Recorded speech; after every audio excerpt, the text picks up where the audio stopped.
मौला अमान तुझो हाफिज़ वरी वधायो, तो जो पढ़ी तरावी कुरान हो बुधायो।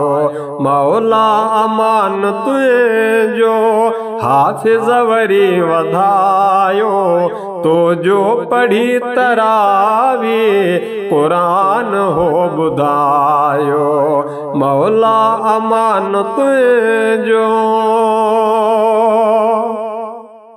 लोली कलामुल्लाह सा मस्जिद सजी थ गूंजी, रहमत जण मलाइक जन्नत जी आंदी गूंजी। लोली कलामुल्लाह सा मस्जिद सजी थ गूंजी, रहमत जण मलाइक जन्नत जी आंदी गूंजी। पुरकैफ़ हिल फिज़ा में केॾो सुकून आयो, तो जो पढ़ी तरावी कुरान हो बुधायो। मौला अमान तुझो हाफिज़ वरी वधायो, तो जो पढ़ी तरावी कुरान हो बुधायो। मौला अमान तुझो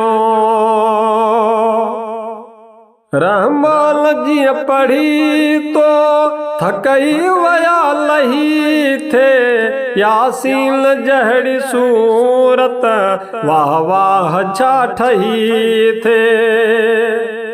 रहमान जी पढ़ी तो थकई वया लही थे, यासीन जहड़ी सूरत वाह वाह छा ठही थे। ख्यालन में जण त जन्नत सामूं हो तो सजायो, तो जो पढ़ी तरावी कुरान हो बुधायो।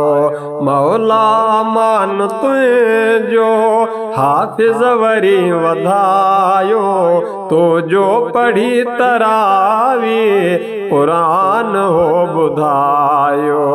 मौला अमान तुझो कुरान समुंड सारो अखड़ियल अॻियां छोलियूं, इएं थे ॿुधी लॻो जीअं जी जल मिठीअ जूं लोलियूं। कुरान समुंड सारो अखड़ियल अॻियां छोलियूं, इएं थे ॿुधी लॻो जीअं जी जल मिठीअ जूं लोलियूं। मानन सां प्यार साईं हुन जो ॾिठम सवायो, तो जो पढ़ी तरावी कुरान हो बुधायो। मौला अमान तुझो हाफिज़ वरी वधायो, तो जो पढ़ी तरावी कुरान हो बुधायो। मौला अमान तुझो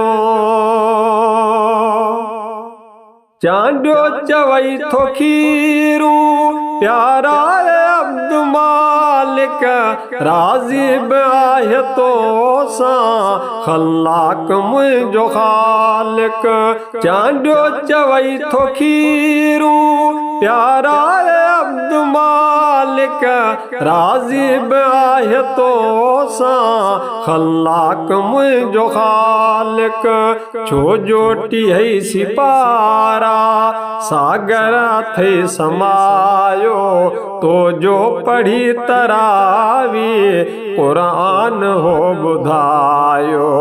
मौला अमान तुझो हाफिज़ वरी वधायो, तो जो पढ़ी तरावी कुरान हो बुधायो।